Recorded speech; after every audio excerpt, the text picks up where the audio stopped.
Well, here's the thing about that. It's nobody's business.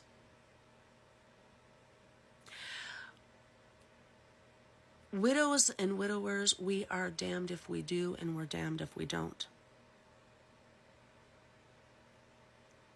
If we dare to take our time getting back into this thing called life, whatever that looks like,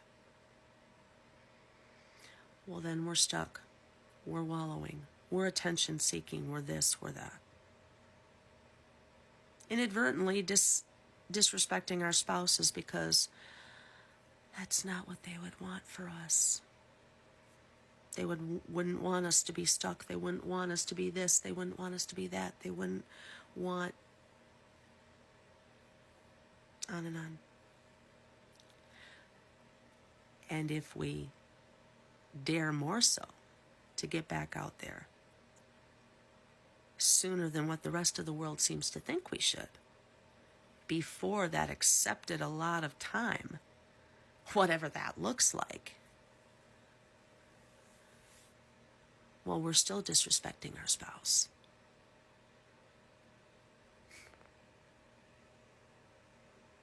There's no timetable on grief. And if there were, it's our timetable.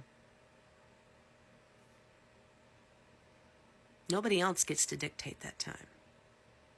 And nobody else gets to dictate the manner in which we grieve. Nobody else gets to dictate the way it looks. Nobody else gets to dictate the way it sounds. Nobody else gets to dictate the way it feels.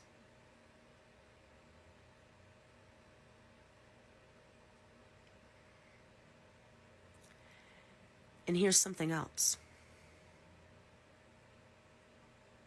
Nobody else gets to say what our spouses would or wouldn't want.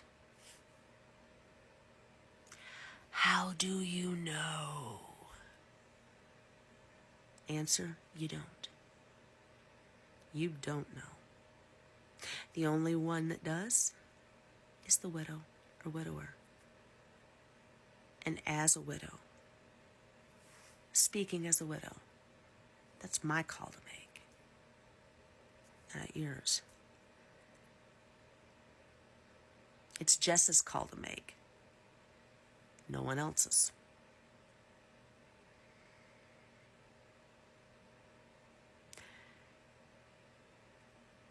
Do you know what it's like to come home to an empty house? Do you know what it's like to walk around that empty house and watch for that individual to come in and out of that door? Do you know what it's like to trip over and curse a mess they have in the corner with papers and clothes and odds and ends? And then when it's not there anymore, do you know what it's like to wish it were?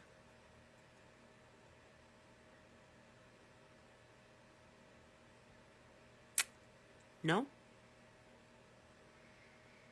Then you don't get to have an opinion.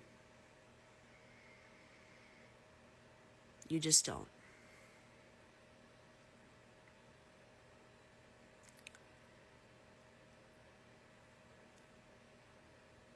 What my grief looks like is my call.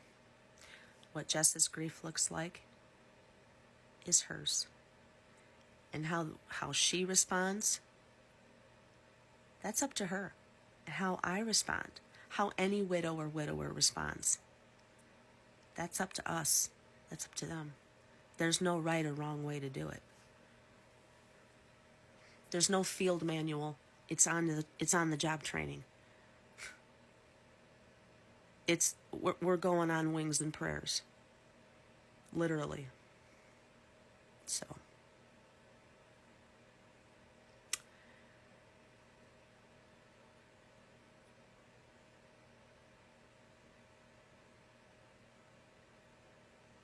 Be thankful. Be thankful if you still have your partner. Be thankful if you don't have to know what it's like to start over.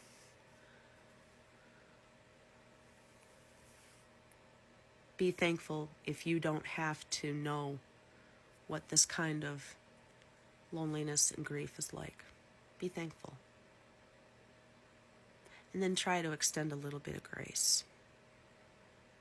Try to extend a little bit of compassion. Because it could be you at some point. And I can promise you, a comment like that, it won't sit well.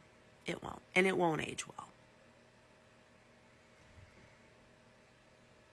Learn to taste your words before they come spewing out of your mouth.